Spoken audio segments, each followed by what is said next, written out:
nightmares in my head, I fear that the thoughts build up until I can't hear, that my mind fills up into a creature, and it haunts me somewhere much deeper.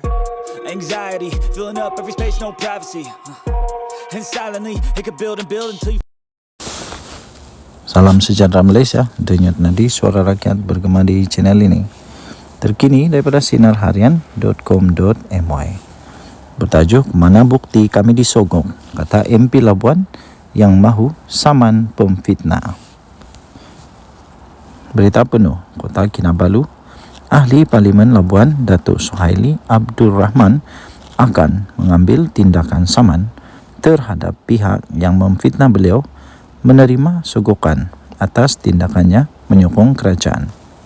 Suhaili menegaskan bahawa beliau tidak mengkhianati atau meninggalkan Parti Pribumi Bersatu Malaysia Bersatu. Katanya, saya tidak tinggalkan parti, jadi saya tidak khianat. Saya juga ingin nyatakan di sini bahawa ada fitnah dilontarkan kepada kami berempat, yang kononnya kami ini menerima sogokan sebanyak RM4 juta ringgit Malaysia sehinggalah 6 juta ringgit Malaysia. Katanya, saya akan bawa perkara ini ke mahkamah dan akan saman individu-individu yang membuat kenyataan fitnah di akhbar baru-baru ini.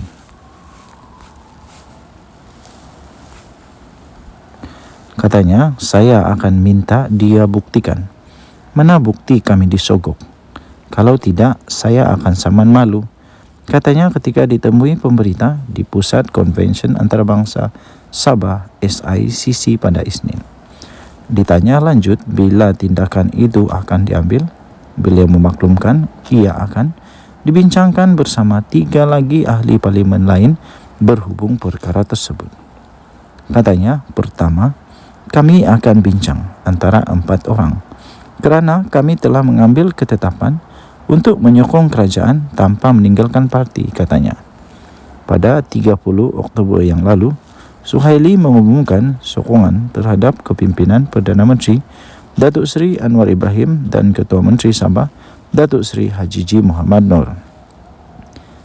Selain Suhaili, 3 lagi ahli parlimen iaitu Ahli Parlimen Kuala Kangsar Datuk Iskandar Zulkarnain Abdul Khalid, Ahli Parlimen Gua Musang Muhammad Azizi Abu Naim dan Ahli Parlimen Jeli Zahari Kecik turut mengisytiharkan menyokong kepimpinan Anwar, namun tetap akan taat serta setia serta kekal sebagai ahli bersatu. Sementara itu, Suhaili menolak dakwaan berpakat dengan 3 ahli parlimen berkenaan untuk menyokong kerajaan. Sebaliknya, menjelaskan bahawa tidak mengenali mereka dengan dekat. Katanya, tidak, Kuala Kangsar dulu nyatakan sokongan, baru saya. Yang penting, 2 lagi saya tidak kenal pun. Kenal begitu saja. Tidak pernah berbincang bagaimana pula kami berpakat, katanya. Tolong jangan pandang rendah wibawa ahli parlimen. Mereka mampu ambil keputusan. Kami tidak perlu berpakat, katanya. Ditanya berhubung dakwaan ada kelompangan akta dalam akta anti lompat parti berhubung tindakan itu, beliau berkata akta itu bukan digubal olehnya. Itu saya tidak tahu, katanya. Saya sendiri tidak membaca akta anti lompat parti ini dengan jelas. Apa yang saya tahu, kalau kita keluar parti, saya tidak keluar parti dan bila itu membenarkan saya sokong. Bukan salah saya. Yang menggubal akta anti lompat ini bukan saya. Bukan kami ahli-ahli parlimen, tapi kerajaan ketika itu. Jadi kalau ditakdirkan ada kelompangan, itu rezeki kami lah, katanya. Denyut nadi suara rakyat bergema di channel ini. Jangan lupa tekan butang subscribe, like dan share. Malaysia kita punya, cinta Malaysia aku, kita jaga kita. Kita jumpa lagi, bye. Salam sejahtera Malaysia, denyut nadi suara rakyat bergema di channel ini. Mungkinkah Muhyiddin akan meninggalkan PAS bersama dengan Bersatu?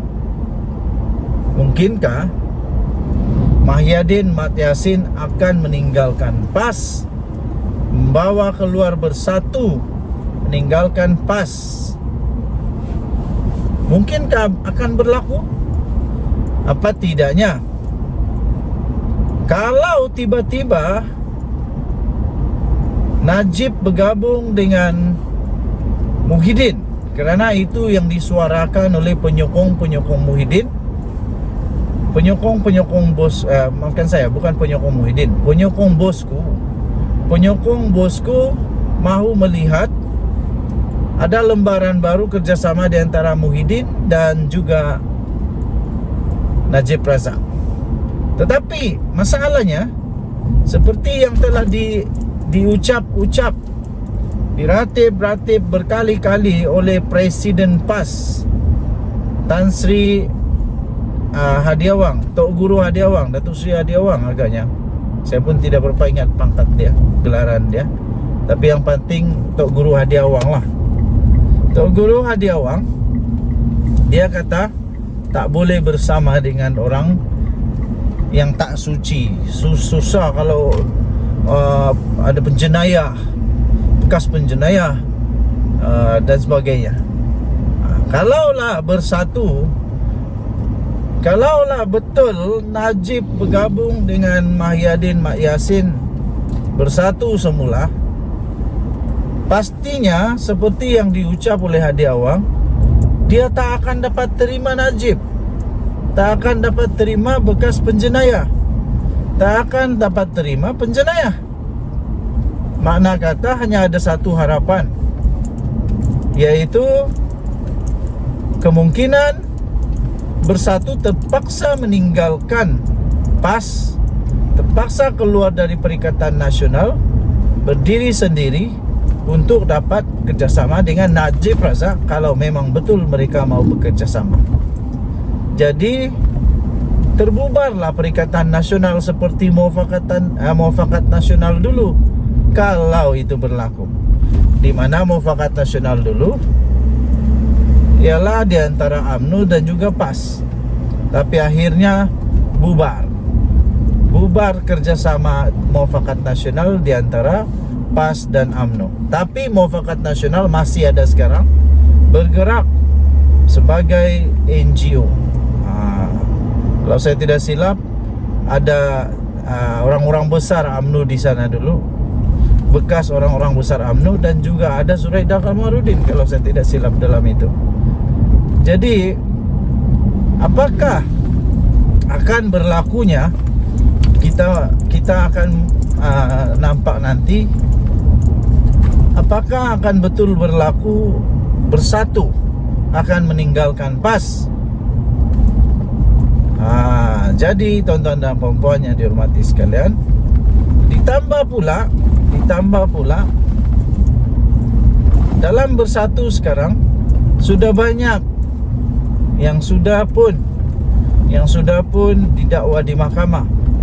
Jadi ini pun mungkin akan juga penyebab Tok Guru Hadiawang akan muhasabah diri semula untuk melihat kata-katanya, berpegang kepada prinsipnya, yaitu tak ada bakal penjenayah atau banduan di dalam Perikatan Nasional.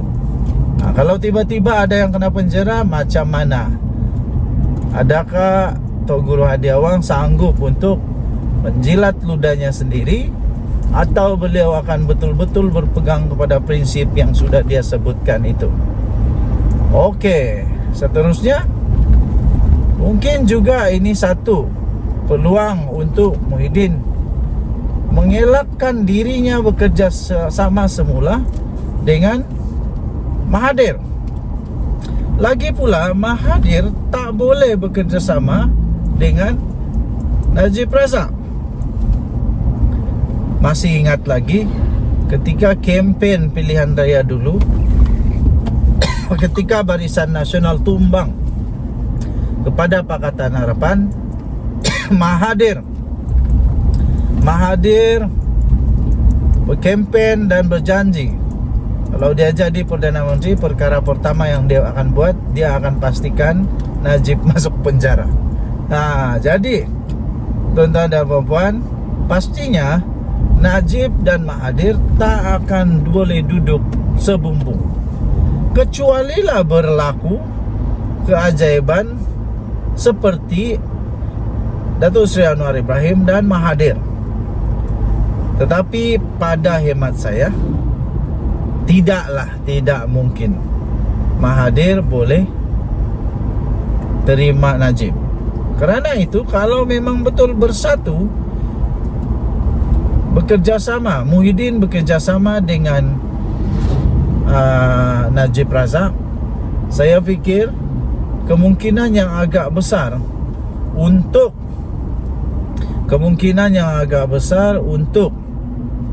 bersatu terpaksa tinggalkan PAS.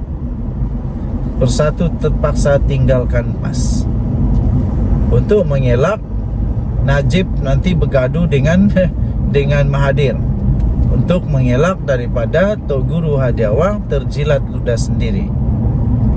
Jadi tuan-tuan dan puan-puan yang dihormati sekalian, satu perkara yang amat jelas sekarang di politik moden negara Malaysia ialah segala sesuatu boleh jadi kenyataan. Semua perkara yang mustahil, tak ada lagi mustahil dalam politik Malaysia sekarang. Segala-galanya boleh mungkin. Segala-galanya mungkin di politik negara Malaysia sekarang. Satu lagi yang selalu berlaku di dalam politik moden negara Malaysia ialah kabar angin selalu menjadi kenyataan. Kabar angin selalu menjadi kenyataan. Semakin ramai orang menafi, nafi, akhirnya semakin cepat dia jadi kenyataan. Itulah yang terjadi di politik moden negara Malaysia sekarang. Ramainya, banyaknya sudah kabar angin yang betul-betul jadi kenyataan. Dinafi, tidak, akhirnya betul-betul jadi kenyataan. Jadi ini belum kabar angin, ini bukan kabar angin. Ini hanyalah satu pendapat daripada penyokong bosku supaya dapat bergabung Muhyiddin dan Najib Tun Razak. Tapi itulah saya fikir, kalau terjadinya kerjasama di antara Muhyiddin dan Najib, akan ada berlaku perubahan besar dalam Perikatan Nasional. Denyut Nadi, Suara Rakyat, bergema di channel ini. Bye-bye.